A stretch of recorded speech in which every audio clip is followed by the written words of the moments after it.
Hi, in part 1 of this video we looked at how Jethro Tull's early hit singles, early success in the pop singles charts around the world helped to build a huge fan base and propel the band towards superstardom. After the success of Aqualung, I had no idea where the band would go next. So Ian Anderson in his wisdom decided to lampoon the progressive rock movement, which he felt at the time was a bit pretentious, precious and a little bit pompous. He did that by creating a spoof progressive rock album.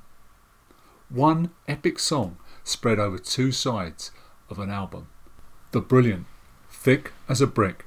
Trouble was, few back then got the joke, and the album stormed to #1 in the USA, the band's first #1 in the United States. But the first 3 minutes and 3 seconds of Thick as a Brick, called Edit 1, was actually put out as a single. Not in the UK, not in America, but in the rest of Europe. France, Italy, Belgium, Holland, and it achieved number 44 on the Belgian charts. Edit #1 does make for a catchy little tune, and I guess if it had been promoted properly, it could have been a big hit for the band.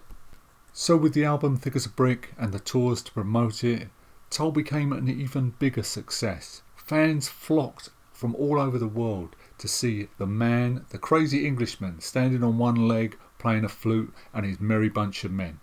Tull's stock had never been higher. Now, Tull's management company hit on a wonderful idea. Remember, Living in the Past had only been given out to radio stations in America as a promo single.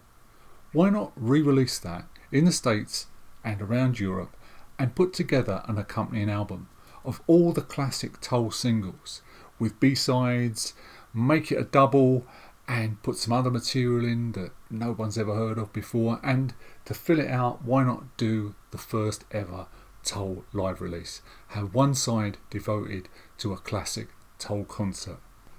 Package it up elaborately, gatefold sleeves and stacks of photos of the band, and you've got the perfect title for a retrospective album on the band.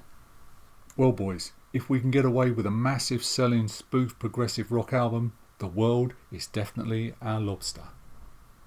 Living in the Past proved to be a big success and achieved gold record status soon after the album was released, and the single achieved Tull's highest ever placing in the USA, number 11.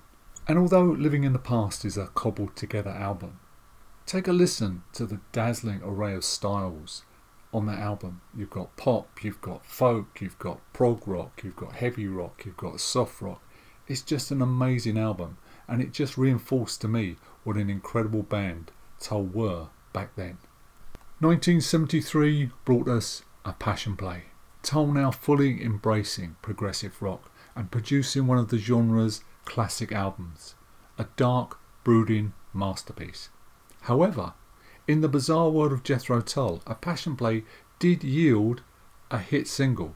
I wasn't aware of it at all at the time, but A Passion Play Edit 8 was put out not in Britain but in Europe and in the USA, and actually achieved the lower reaches of the charts in the USA and a few countries around Europe.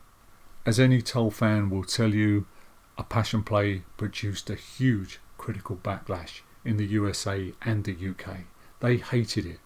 But what got to me was if you attended any of the concerts on that tour Tull did to promote that album, the fans loved it, and Tull continued to sell out massive, huge arenas wherever they went. Whereas if you read the press reports of those concerts, apparently those concerts were dismal failures and really not an awful lot of fun. The critical backlash, the critical fallout from A Passion Play seemed to affect Ian Anderson and the band quite deeply, and the band retired for a while to lick their wounds. When they reappeared in 1974, they abandoned the ambitious album-length songs and returned to a shorter song format with Warchild. Warchild is an album that has long puzzled me. It's a good enough record, don't get me wrong, with some great songs on it, but if you listen to the tracks that were left off the album, include those, and you have a classic progressive rock album. In fact, Ian has this to say about the hit single from Warchild, Bungle in the Jungle. I feel self-conscious about it because it feels just a little too deliberate. He also noted the song's relative lack of success outside America, saying the song doesn't mean that much anywhere else.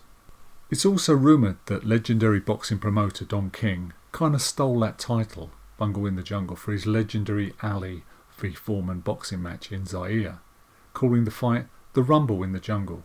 So Bungle in the Jungle was a big hit single for Tull in America. I think it reached number 12 in the pop charts, propelling the album Warchild to the number 2 spot. Tull did in fact release a second single from Warchild, the brilliant Skating Away on the Thin Ice of a New Day. It was Ian Anderson's first song talking about the issue of ecology, and this specific song, in this specific case, climate change. Back in those days, scientists believed that we were heading towards a period of global cooling, not warming. Sadly, this great song failed to chart. 1975, Minstrel in the Gallery. Now this, for me, is another great Tull album, but it has everything in it that made Tull such a great band back then. You had the heavy rock, you had the lighter rock pieces, you had the folky acoustic pieces, and even a mini concept extended piece, Baker Street Muse. A heavily edition of the title track was released but failed to chart anywhere. January 1976, and we saw the release of MU, Musicians Union, the best of Jethro Tull. At the time I felt this was just kind of shoved out without much imagination, just a stopgap between albums, with just the hook for long-time fans being the unreleased Rainbow Blues. I didn't buy it, and it appeared at the time neither did a lot of other Jethro Tull fans.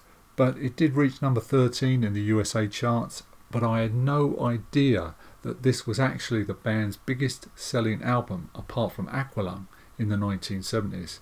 The next instalment in the bizarre world of Jethro Tull was that Ian had written a musical for the stage, Too Old to Rock and Roll, Too Young to Die. Now this was going to star Adam Faith, a former pop star. And by 1976, Adam was a huge success in the popular TV series Budgie. This stage musical never happened, and Ian then used the concept and songs for Tull's next album, Too Old to Rock and Roll, Too Young to Die. Now the title track has remained a huge favourite with Tull fans, but when it was released as a single, nobody wanted to know. It was a huge commercial failure, and fans kept their money firmly in their pockets. 1976, and we saw Solstice Bells. Now, when I talk about bizarre Jethro Tull stories, this is right up there with the very best. Okay, the song was recorded to be put out as a Christmas single. Tull's record company then asked the band to re-record it, now in 4/4 time instead of its original 7/4 time signature, right? And now the song was going to be called, and I kid you not, Magic Bells. And they brought in the pop producer Mike Batt.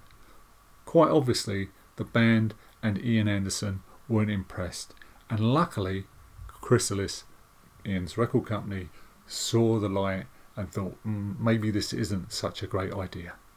Solstice Bells was put out as an EP, and it included the wonderful March the Mad Scientist, Pan Dance, a gorgeous instrumental Ian had written for the dance troupe Pan's People to open Tull's Rainbow shows back in 1974, and of course you had to include the Christmas song from 1968. With Solstice Bells riding high in the charts, the UK charts at number 28, the TV show Top of the Pops, the UK TV chart show Top of the Pops, put out a call for Tull to come in and perform the song live on their show. The trouble is, they gave that call to Tull on the morning of the show. The show went out at 7 p.m, and I think they rang Tull at about midday. Another artist had let the show down. Tull's record company Chrysalis tried to contact the band for this last minute engagement, as an appearance on Top of the Pops granted great sales.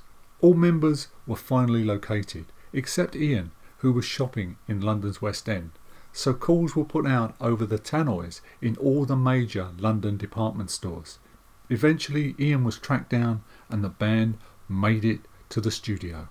When the new chart positions were announced the very next week, all eyes looked to see what this last minute appearance on Top of the Pops, how much had it pushed that single up the charts.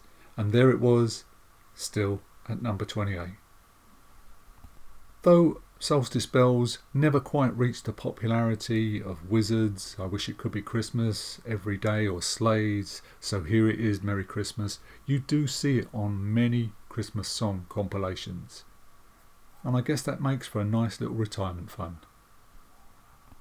1977 was upon us, and it seemed the whole world and his uncle was moving towards punk rock, and apparently all the old rock dinosaurs were on their way out. They'd had their day. What did Jethro Tull do? They went completely in the opposite direction and embraced a sort of progressive folk, even using some medieval instruments. And from 1977 to 1979 produced 3 more classic albums: Songs from the Wood, Heavy Horses and Stormwatch. Solstice Bells, however, was the last single EP Tull produced that ever cracked the top 40 charts. Although I always thought Moths, that wonderful song Moths from Heavy Horses, should have been a hit, as that summer of 1978 it received considerable airplay on the UK radio stations. Thank you for listening. Stay safe, stay well. Hope you've enjoyed this journey back through Tull's past, and I look forward to seeing you again sometime in the future. Take care.